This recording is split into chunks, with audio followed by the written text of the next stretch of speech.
अस्सलामुअलैकुम नाज़रीन। मैं इस इम्कान को भी रद्द नहीं कर सकता था कि इंटेलिजेंस चीफ को 99% यकीन होगा कि हुमायूं के मकबरे वाला कत्ल मैंने ही किया है। इस एतबार से अब जो आदमी मेरी निगरानी पर लगाया गया होगा वो हर किस्म के असलाह से लैस होगा और उसे इतनी आसानी से मैं अपने रास्ते से नहीं हटा सकूंगा। यही वजह थी कि मैंने उसे अपने रास्ते से हटाने की बजाय चकमा देने का प्रोग्राम बनाया था। मैं अपने दिल में तमादुद्दौला पार्क के करीब जो सिनेमा हाउस था उसका तस्वुर जमा रहा था। यह सिनेमा हाउस मेरा देखा भला था। सबसे बड़ी उम्मीद अफजा बात यह थी कि उस सिनेमा हाउस का एक ऐसा भी दरवाज़ा भी था जो सिनेमा हॉल के अंदर ही से सिनेमा के एक गोदाम में खुलता था। उस गोदाम में सिनेमा के पेंटर ने अपना स्टूडियो बना रखा था जहां वो मचान बनाकर बड़े बड़े बोर्डों पर तस्वीरें बनाता था। सिनेमा के उधेड़ उम्र पेंटर का नाम करतारा था। मैं उसे यूं जानता था कि मुझे उसके बने हुए बोर्ड्स बड़े पसंद थे और जब कभी सजाता के साथ मैं सिनेमा देखने जाता तो उससे मुलाकात हो जाती थी और मैं उसकी बनाई हुई फिल्म एक्ट्रेसों की बड़ी बड़ी तस्वीरों की ज़रूर तारीफ करता था। मैंने उसी सिनेमा हाउस को चुन लिया था। यही वो करीबी जगह थी जहाँ से मैं अपने पीछे लगे हुए सीआईडी के आदमी को चकमा दे सकता था। चुनाचे 15 तारीख वाले दिन मैंने सिनेमा हाउस में दो पसर का शो देखने का प्रोग्राम बनाया। उस रोज़ जुमेरात का दिन था और दफ्तर में छुट्टी थी। दोपहर को खाना खाकर थोड़ी देर आराम करने के लिए सो गया। मैंने 3 बजे का अलार्म लगा दिया था। 3 बजे दोपहर को उठा, मुंह हाथ धोया, खान समा और नौकरानी से कहा कि मैं एक दोस्त के यहाँ जा रहा हूँ और गाड़ी निकाल कर सिनेमा हाउस की तरफ रवाना हो गया। पहले रोज़ की तरह मैंने उस दिन भी बंगले से निकलने के थोड़ी ही देर बाद अपने पीछे लगे हुए आदमी को शनाख्त कर लिया। हमारे लिए सीआईडी के आदमी को पहचानना मुश्किल नहीं होता। उनकी चाल ढाल और हरकत और सकनात हमें फ़ौरन बता देती हैं कि ये सीआईडी का आदमी है। चुनांचे उस आदमी को भी मैंने जल्दी पहचान लिया। वो भी एक मोटरसाइकिल पर मेरे पीछे पीछे चला रहा था। एतमादुद्दौला पार्क के करीबी सिनेमा हाउस में कोई नई हिंदुस्तानी फिल्म चल रही थी। काफ़ी रश था। मैंने गाड़ी पार्किंग की जगह पर खड़ी की और अपने जासूस की आंखों के सामने गैलरी का टिकट लिया और सिनेमा हॉल में दाखिल हो गया। गैलरी का टिकट मैंने इसलिए लिया था कि गैलरी की दीवार जहाँ शुरू होती थी वहाँ एक दरवाज़ा राहदारी में खुलता था। उस राहदारी में बाथरूम के साथ ही एक जैना नीचे कुर्तारे पेंटर के गोदाम में जाता था और गोदाम का दरवाज़ा सिनेमा हाउस के पीछे छोटे से गंदे नाले पर खुलता था। उस गंदे नाले के पार एतमादुद्दौला का पार्क था। मैं गैलरी में उस निशेष पर बैठा था जो गैलरी की दीवार के करीब थी। घड़ी मेरी कलाई पर बंधी थी जिसकी सुइयां अंधेरे में चमक कर मुझे वक्त बता रही थी। 4 बजे फिल्म शुरू हुई। 5:15 बजे इंट्रोल हुआ। मैं अपना आप अपने पीछे लगे हुए जासूस को दिखाने के लिए इंट्रोल के वक्त गैलरी से उतरकर बाहर आ गया। अपनी गाड़ी के करीब खड़े होकर ठंडा मशरूब पिया और फिर सिनेमा हाउस में दाखिल हो गया। फिल्म शुरू हुई। हॉल में अंधेरा हो गया। मैं अपनी नशीस पर यूं दराज हो गया जैसे आराम कर रहा हूँ। मकसद यह था कि जब मैं उठकर जाऊँ तो दूर पीछे से देखने वालों को यह एहसास न हो कि मेरी नशीस खाली है। मेरा क़यास था कि जासूस गैलरी के पीछे वाली किसी कतार में बैठा होगा। जब मेरी घड़ी ने ठीक 6:45 बजे तो मैं आहिस्ता से उठकर गैलरी की दीवार वाले दरवाजे की तरफ बढ़ा जिस पर नीला पर्दा गिरा हुआ था। बाथरूम जाने के लिए लोग इस दरवाजे से जाते थे। राहदारी में धीमा सुर्ख बल्ब जल रहा था। मैं लंबे लंबे डग भरता बाथरूम के कभी जने से उतरकर कुर्तारे पेंटर के गोदाम में उतर आया। गोदाम में रंग रोगन के डब्बे और बड़े बड़े जेर तकमील बोर्ड पड़े थे। कुर्तारा और उसके शागिर्द वहाँ मौजूद नहीं थे। मैं चीज़ों के ऊपर से गुजरता गोदाम के पीछे वाले दरवाजे से बाहर निकल आया। बाहर दिन की रोशनी चारों तरफ फैली हुई थी। अगरचे आसमान पर बादल थे मगर बरसात के दिनों में शाम के 6 बजे भी काफ़ी रोशनी होती है। छोटा गंदा नाला अबूर करने के बाद मैं एतमादुद्दौला पार्क में आ गया। एतमादुद्दौला का मकबरा पार्क के वस्त में बना हुआ था। पार्क में किस्म किस्म के दरख्तों की कतारें बनी थीं। खेतों में रंग बिरंग के फूल खिल रहे थे। लोग सैर कर रहे थे। बच्चे भी एक तरफ गेंद खेल रहे थे। मेरी निगाहें किसी नीली कमीज वाले आदमी को ढूंढ रही थीं। आखिर मुझे एक बेंच पर नीली कमीज वाला आदमी नजर आया जो अखबार खोले बगैर बड़े इनामाक से मुताले में मसरूफ था। मैं उसके सामने से गुजरा तो उसने मेरी तरफ आंख उठाकर देखने की भी जहमत गवारा नहीं की। हकीकत यह थी कि उसने मुझे उस वक्त देख लिया था जब मैं पार्क में दाखिल हुआ था। मैं पार्क के चबूतरे वाली सीढ़ियों से हटकर एक जगह घास पर बैठ गया। इतने में नीली कमीज सांवले रंग और घुंघरियाले बालों वाले आदमी ने अखबार को अच्छी तरह से लपेटकर जेब में डाला, हाथ पतलून की जेब में ही रखा और टहलता टहलता मेरे करीब से गुजरा। करीब से गुजरते हुए वो रुककर यूं पीछे देखने लगा जैसे किसी का इंतजार हो। इसके साथ ही उसने कोड का नंबर ऐसा से बोला। कोड नंबर हमारा खुफिया नंबर ही था। अब मुझ पर वाजिब था कि मैं उसे अपना दूसरा कोड नंबर बताऊं। चुनाचे मैंने उसे भी अपना खुफिया कोड ऐसा से बोल दिया। वो कोई जवाब दिए बगैर आगे को चल दिया। कुछ फासले पर एक दरख्त के साथ लोहे की एक टोकरी बंधी हुई थी। उसमें लोग कागज धोने और आइसक्रीम के खाली डब्बे डाल देते थे। नीली कमीज वाला वहां जाकर खड़ा हो गया। फिर उसने जेब से अखबार निकालकर उसका गोला सा बनाया और रद्दी की टोकरी में डालकर दूसरी तरफ चलता हुआ पार्क से बाहर निकल गया। मेरे लिए उसने पैकेट रद्दी की टोकरी में डाल दिया था। मैंने इर्द गिर्द निगाह दौड़ाई। लोग इधर उधर सैर कर रहे थे, बच्चे खेल रहे थे। सबसे ज्यादा इत्मीनान बख्श यह बात थी कि मुझे अपने पीछे लगे हुए आदमी की सूरत नजर नहीं आ रही थी। अब मुझे जल्दी से काम लेना था। मैं उठ खड़ा हुआ, जेब से सिगरेट का पैकेट निकालकर सिगरेट सुलगाया। पैकेट में अभी 3-4 सिगरेट बाकी थे, मगर मैंने उसे यूं हाथ में मरोड़ दिया जैसे खाली हो गया हो। फिर उसे रद्दी की टोकरी में डालने के लिए दरख्त की तरफ बढ़ा। हाथ रद्दी की टोकरी में डालकर पैकेट अंदर फेंका और साथ ही अखबार के गोले में से एक छोटा सा पैकेट निकालकर अपनी हथेली में छुपा लिया। फिर मैंने हाथ को पतलून की जेब के अंदर कर लिया और पार्क में उस तरफ चलने लगा जिधर गंदे नाले का छोटा सा पुल था। मैं जिस रास्ते से आया था उसी रास्ते से होता हुआ वापस सिनेमा हॉल में आकर बैठ गया। थोड़ी देर बाद फिल्म खत्म हो गई और सिनेमा हॉल में रोशनी हो गई। अगर मैं 5 मिनट देर कर देता तो मुझे सिनेमा हॉल में दाखिल होते आसानी से देखा जा सकता था। लोगों के हजूम के साथ मैं भी पार्किंग लॉट में आ गया, कार निकाली और अपने बंगले की तरफ रवाना हो गया। 2-3 बाजार गुजरने के बाद मैंने शीशे में से पीछे देखा। वही सुर्ख मोटरसाइकिल वाला सीआईडी का आदमी मेरा पीछा कर रहा था। अब मुझे उसकी परवाह नहीं थी। खदशा अगर था तो यही है कि कहीं उसने मुझे पार्क में रद्दी की टोकरी में हाथ डालते न देख लिया हो।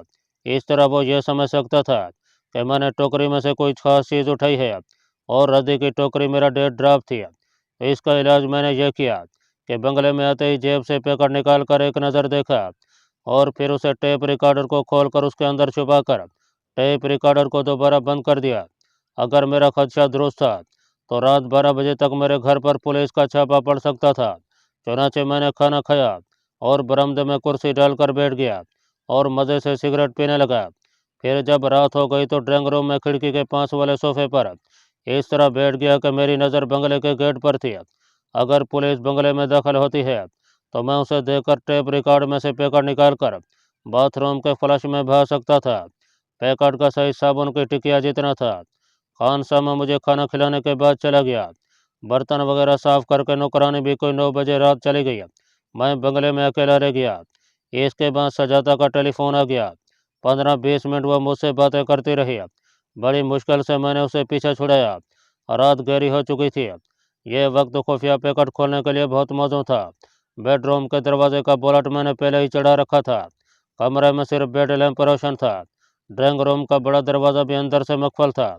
मैंने टेप रिकॉर्ड के पीछे से खुफिया पैकेट निकाला और पलंग पर बेड लैंप के करीब बैठ गया। इस पैकेट में मेरे क्यास के मुताबिक एक छोटा सा ट्रांसमीटर सेट था। इसके अलावा एक ब्राउन रंग का तय किया हुआ कागज था। उसे खोला तो वह मरमूज और नुक्तों की जबान में मेरे नाम एक इंतहाई अहम पैगाम था। मैंने अपने ज़बान में उसका तर्जमा किया तो वो यह था। 22 अगस्त की रात को 11 बजे मुंबई के लोकल स्टेशन अंधेरी पर हमारा आदमी तुम्हें मिलेगा। उसका सर मुंडा हुआ होगा। वो प्लेटफार्म के बेंच पर बैठा नज़र के ऐनक के शीशे बार बार साफ कर रहा होगा। उसके पास बैठ जाना। तुम कोई बात ना करना। वो बारिश की बात करते हुए अपना कोड लफ्ज़ बोलेगा। जवाब में तुम भी कोड लफ्ज़ बोलना। अगला प्रोग्राम तुम्हें वो खुद बताएगा। वो नए खतरनाक मिशन में तुम्हारा नया कमांडो साथी होगा। एक शख्स तुम्हारा पीछा करता रहता है, तुम उसकी फिक्र न करना, वो हमारी जद में है। मैंने खुफिया पैगाम के ज़रूरी नुक्ते जहन में अच्छी तरह बिठा लिया और दोनों कागज़ों को बाथरूम में जाकर जलाया और उनकी राँच फ्लश में बहा दिया। अब मैंने ट्रांसमीटर का जायजा लिया। बेहद जदीद और ताकतवर ट्रांसमीटर था। मैं इस पर अपने बात से बात करने का खतरा मोल नहीं ले सकता था। वैसे भी इसकी अब ज़रूरत नहीं थी। मुझे मेरा नया मिशन सौंपा जा चुका था। अब मुझे यहाँ से छुट्टी लेकर मुंबई पहुँचना था। यह काम बड़ा उलझा हुआ था।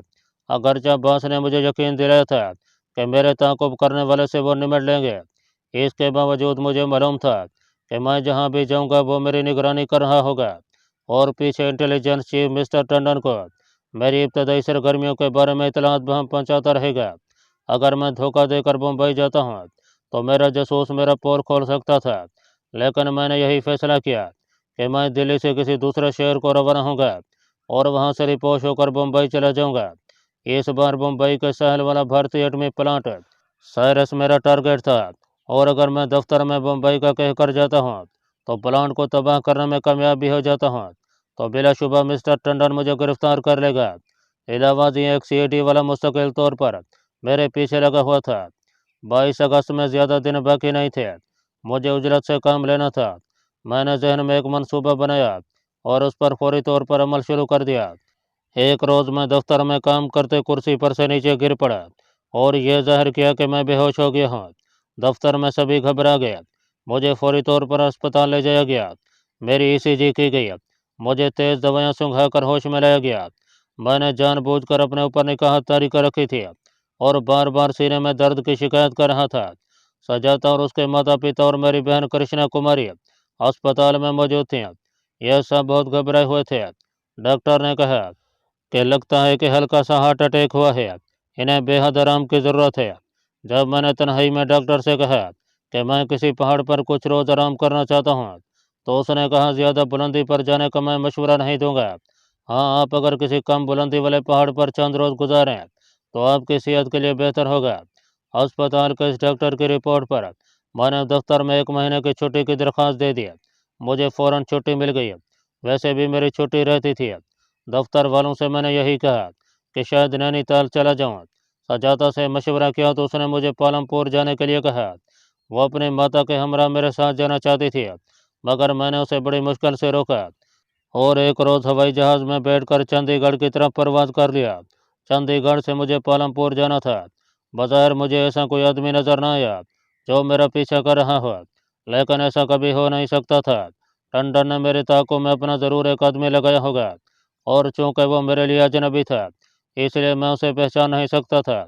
अगर मैं पालमपुर से कोई दूसरी फ्लाइट लेकर बम्बई या किसी दूसरे शहर को जाता हूँ तो यकीनी बात थी कि मेरा जासूस पीछे मिस्टर टंडन को इतला कर देता कि मैंने शहर तब्दील कर दिया है। मेरी निगरानी मज़ीद सख्त कर दी जाती है। इसलिए यही सोचा कि पालमपुर में ही रहकर मुझे अपने पीछे लगे हुए आदमी से निजात हासिल करनी चाहिए। यह जो मेरी निगरानी शुरू हो गई थी इसने मुझे सख्त अज़ाब में मुब्तला कर दिया था। अगर मैं अपने जासूस को शनाख्त करके पालमपुर में ही मौत के घाट उतार देता हूँ तो जब मिस्टर टंडन को उस जासूस के पैगामात न मिले तो वो समझ जाएगा कि मैंने उसे हलाक कर डाला है और वह फौरी तौर पर किसी दूसरे आदमी को मेरे पीछे लगा देगा। सीआईडी के आदमी तो हर शहर में मौजूद होते हैं। इलाहाबाद में मिस्टर टंडन का शुबा मज़ीद पुख्ता हो जाएगा और फिर इस बात का कभी इम्कान था कि वो मुझे बराह रास्त गिरफ्तार ही करवा दे और तशद्दुद के बाद मुझसे मेरी असली शनाख्त मालूम करने की कोशिश करे, क्योंकि इससे पहले मैं जासूस को हलाक कर चुका था। मैं पालमपुर के एक रेस्ट हाउस में ठहर गया। 22 अगस्त का दिन करीब आ रहा था। मुझे हर हालत में 22 अगस्त को मुंबई पहुंचना था। मैंने इस दौरान अपने पीछे लगे हुए एक हिंदू सीआईडी वाले को शनाख्त कर लिया था। वो मुझसे दूर दूर रहकर मेरी मुसलसल निगरानी कर रहा था। यह दरमियानी उम्र का ऊंचा लंबा आदमी था और खद्दर के लिबास में मलबूस होता था। शाम के वक्त उसने कंधों पर कंबल डाल रखा होता था।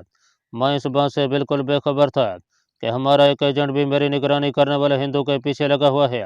एक रात में हल्का सा खाना खाने के बाद अपना रेस्ट हाउस वाले बेडरूम में लेटा किताब पढ़ रहा था कि दरवाजे पर दस्तक हुई। मैंने अंदर आने के लिए कहा तो एक आदमी अंदर दाखिल हुआ जिसका हुलिया हिमाचल प्रदेश की कोठियों में काम करने वाले पहाड़ी नौकरों जैसा था। उसने हाथ में फूलों का गुलदस्ता थाम रखा था। मुझे नमस्कार करके बोला, साहब जी, साथ वाली बेगम साहबा ने आपके लिए ये फूल भिजवाए हैं जी। मैं अभी हैरान ही हुआ था कि ये साथ वाली बेगम साहबा कौन है कि वो आदमी मेरे करीब आ गया और फूलों को मेज़ पर रखते हुए उसने अचानक कोड लफ्ज़ बोल दिया। मैं संभल कर बैठ गया। यह पालमपुर में हमारा एजेंट था। उसने फूलों को गुलदान में लगाते हुए ऐसा से कहा, जो आदमी तुम्हारे पीछे लगा था उसे ठिकाने लगा दिया गया है, तुम मुंबई चले जाओ। मैंने कहा, उसकी मौत मेरे लिए दिल्ली में परेशानियां पैदा कर देगी। वो आदमी कहने लगा, वो आदमी जिस फ्रिक्वेंसी पर और जिस कोड में दिल्ली मिस्टर टंडन से बात करके उसे तुम्हारी सरगर्मियों की पूरी रिपोर्ट देता था, वो फ्रिक्वेंसी और कोड हमने मालूम कर लिया है। जब तुम मुंबई में होगे तो हम यहाँ से मिस्टर टंडन को यही बताएंगे कि तुम पालमपुर में हो और रेस्ट हाउस में आराम कर रहे हो, तुम्हें कल यहाँ से निकल जाना चाहिए। यह कहकर अपने एजेंट ने हाथ जोड़कर नौकरों की तरह नमस्कार किया और कमरे से बाहर निकल गया। अपने इस एजेंट ने कमाल कर दिखाया था। अब मैं आज़ाद था, जिस तरफ चाहे इस तजवीज़ से बेनियाज होकर जा सकता था कि मेरे जाने की मिस्टर टंडन को खबर हो जाएगी। वो 20 अगस्त का दिन था। अगले ही रोज़ मैं अम्बाले की तरफ रवाना हो गया। वहाँ से जहाज़ पकड़ा और बम्बई पहुँच गया। 21 अगस्त की रात 11 बजे मैं बम्बई पहुँचा और एयरपोर्ट से सीधा जो होकर निस्बतन सुनसान इलाके में वाक़ एक होटल में आकर ठहर गया। रात खामोशी से होटल में गुजारी। दूसरे रोज़ 22 अगस्त का दिन था। दिन भर होटल के कमरे में बैठा एक फाइल पर काम करता रहा। मैं वहाँ पर यह ज़ाहिर करना चाहता था कि मैं अपने काम में मसरूफ़ हूँ। शाम से पहले थोड़ी देर के लिए शहर की तरफ गया। वापस आकर खाना खाया और होटल बॉय से कहा कि मैं अपने एक दोस्त के साथ फिल्म का आखिरी शो देखने जा रहा हूँ, तुम मेरा इंतज़ार ना करना और सो जाना। 10 बजे मैं होटल से टैक्सी लेकर चल पड़ा। टैक्सी वाले को अंधेरी की बजाय दादर के लोकल स्टेशन के लिए कहा था। दादर के लोकल स्टेशन से मैंने दूसरी टैक्सी पकड़ी और अंधेरी के लोकल रेलवे स्टेशन की तरफ रवाना हो गया। छोटा ट्रांसमीटर मैंने अपने पास ही रखा हुआ था। रात के 11:15 बज रहे थे। अंधेरी मुंबई शहर का वो लोकल स्टेशन है जहाँ आसपास कई एक फिल्म स्टूडियोज़ हैं और मैं प्रकाश और रंजीत स्टूडियोज़ बहुत मशहूर हैं। प्लेटफार्म पर बहुत कम मुसाफिर नजर है।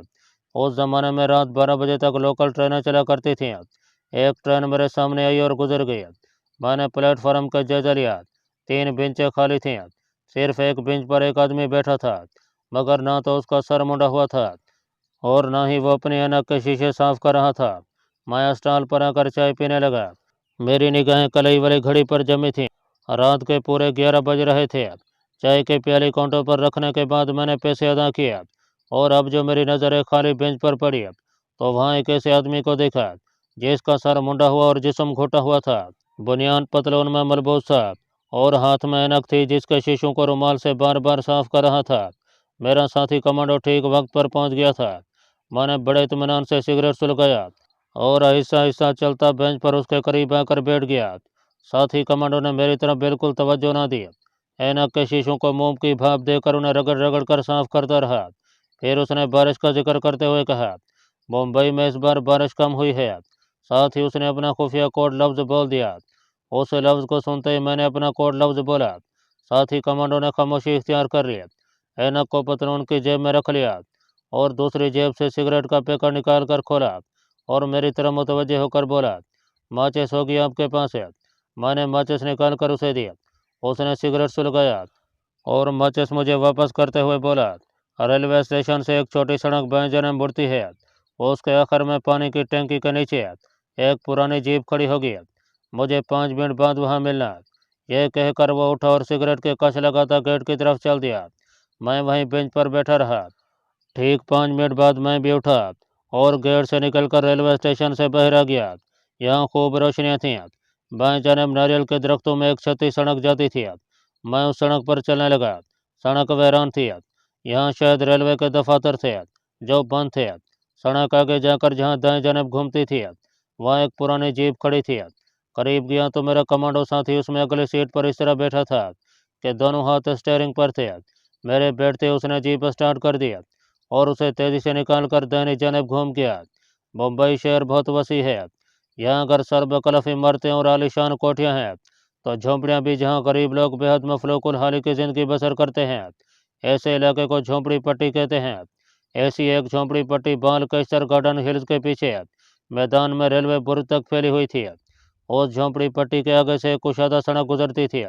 उस सड़क के पार एक बहुत सीधा सा कमरा था जहाँ हमारे कमांडो साथी ने पटेल दादा के नाम से मोटरों की मरम्मत का एक गैराज खोल रखा था। जीप गैराज के बाहर खड़ी करके वह मुझे गैराज के अंदर ले गया। यहाँ चरपाई के अलावा मोटरों, स्कूटरों और रक्षा इंजनों के पुर्जे और ग्रीस के डब्बे बिखरे पड़े थे। ढलवा छत एक तरफ को झुक गई थी। दीवार की कील के साथ एक बल्ब लटक रहा था जिसकी रोशनी नाकाफी थी। एक टूटी हुई कुर्सी पर से पुरानी धोती हटाकर उसने मुझे वहां बिठाया और खुद बाहर चला गया।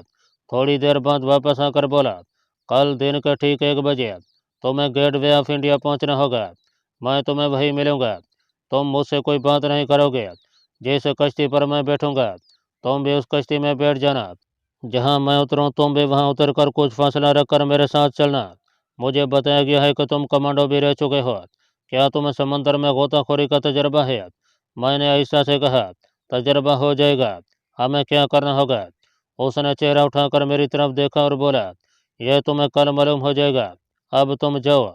उसने मुझे दीवार से टंगी हुई एक फैन बेड लिफाफे में लिपेट कर दिया और बोला, अगर कोई पूछे तो कह देना कि पटेल दादा के गैराज से फैन बेल्ट लेने आया था। वो तेजी से उठकर गैराज के बंद दरवाजे के पास आया, कुआड़ को आहिस्ता से खोलकर बाहर देखा और मेरी तरफ मुतवज्जे होकर बोला, अब निकल जाओ। मैंने लिफाफा उठाया और गैराज से बाहर निकल गया। बालकेश्वर गार्डन के चौपाटी वाले गेट पर से एक टैक्सी ली और अपने होटल आ गया। दूसरे रोज मैं 12 बजे तक अपने होटल में ही रहा। खाना जल्दी खा लिया, फिर गेट वे ऑफ इंडिया की तरफ चल दिया। गेट के अंदर मुंबई में ताज होटल के बिल्कुल सामने समंदर के किनारे अंग्रेजों ने एक यादगार बना रखी थी। जब लोग यहाँ सीढ़ियाँ उतरकर कश्ती में बैठकर समंदर की सैर करते हैं, या यहाँ से अल्फांटा गार भी देखने जाते हैं, जो शहर से दूर समंदर में मौजूद एक छोटे से पहाड़ के अंदर बनी हुई है और जहाँ कदीम जमाने के संग तराशों ने हिंदू देवमाला की मूर्तियाँ तराशी हुई हैं। यहाँ दूर दूर से इन गारों को देखने आते हैं। एक बार मैं भी इन गारों को देखने गया था। मैं गेट वे ऑफ इंडिया की चौकोर सतहों वाली बारादरी नुमा इमारत के अंदर उस तरफ जाकर बेंच पर बैठ गया जहाँ लोग अपने बच्चों के साथ कश्ती में बैठकर समंदर की सैर को जाते थे। ठीक 1 बजे मुझे अपना सरमुंडा कमांडो साथी पटेल दिखाई दिया। ये आदमी यकीनन मुसलमान था और हमारा खास एजेंट था, जो न जाने कब से इस शहर में खतरनाक तरीन हालात में रहकर वतन अजीज की खिदमत कर रहा था। इस वक्त भी वो पतलून और बुनियान में था और पाँव में रबड़ के जूते थे। उसने वहां आते ही मुझे देख लिया होगा, इसलिए अब वो मेरी तरफ निगाह भी नहीं उठा रहा था। नीचे शहर की सीढ़ियों के साथ एक मोटर बोट लगी हुई थी। लोग उसमें सवार हो रहे थे। मेरे कमांडो साथी ने ऊपर ही से मुंबई के मवालियों की जबान में मोटर बोट वाले से पूछा कि ये साला मोटर बोट अल्फांटा को जाएगा। मोटर बोट वहीं जा रहा था। उसमें कई एक सियाह भी बैठे थे, जिनमें कुछ यूरोपीय औरतें भी थीं। कैमरे उनकी गर्दनों में लटक रहे थे। मैं समझ गया कि मेरा कमांडो साथी अल्फांटा गारों में जा रहा है। उसके पीछे पीछे मैं भी मोटर बोट में सवार हो गया। 10 मिनट बाद हम अल्फांटा गार के छोटे छोटे पथरीले जजीरे पर उतर गए। मैं अपने कमांडो साथी के पीछे था। मैंने दरमियान में 15-20 कदम का फासला रख लिया था। सियाह हजूम की शिकल में अल्फाटा गार के दरवाजे की तरह बढ़े। मेरा साथी भी उनके साथ था। अल्फाटा में कितने ऊंची छतों वाले गार हैं, जहाँ शिव पार्वती और उनकी देवदासियों की अनगिनत छोटी बड़ी मूर्तियां दीवारों में तराशी हुई हैं। सतोनों पर भी नक्काशी का काम किया गया है। गार में आते ही सियाह टोलियों में बढ़ गए। हर कोई मूर्तियां देखने में बेव हो गया। मेरा साथी कमांडो भी गार के पहलू में तराशी हुई छोटी गार में दाखिल होकर मूर्तियों को गौर से देखने लगा। यहाँ रोशनी का बड़ा माकूल इंतजाम था, मगर इस छोटे गार में मुकाबलतन कम रोशनी थी। फिर उसने मुझे अपने पीछे आने का इशारा किया और गार में आगे चल पड़ा। गार 2-3 मोड़ मुड़ने के बाद तंग होने लगा। आगे एक छोटा सा चबूतरा आ गया, जिसकी दूसरी जानिब नीचे बाहर निकलने का रास्ता था। मेरा साथी कमांडो पटेल मुझे साथ लेकर घर से बाहर निकल गया। उस तरफ ऊंची नीची बेशुमार चट्टानों का सिलसिला साहिल समंदर पर फैला हुआ था। समंदर की लहरें उन चट्टानों से टकरा रही थीं। यह इलाका वीरान था। हम साहिल पर चट्टानों के साथ साथ चलते उस मकाम तक पहुंच गए जहां चट्टानी सिलसिले की आखिरी चट्टान आधी समंदर में डूबी हुई थी।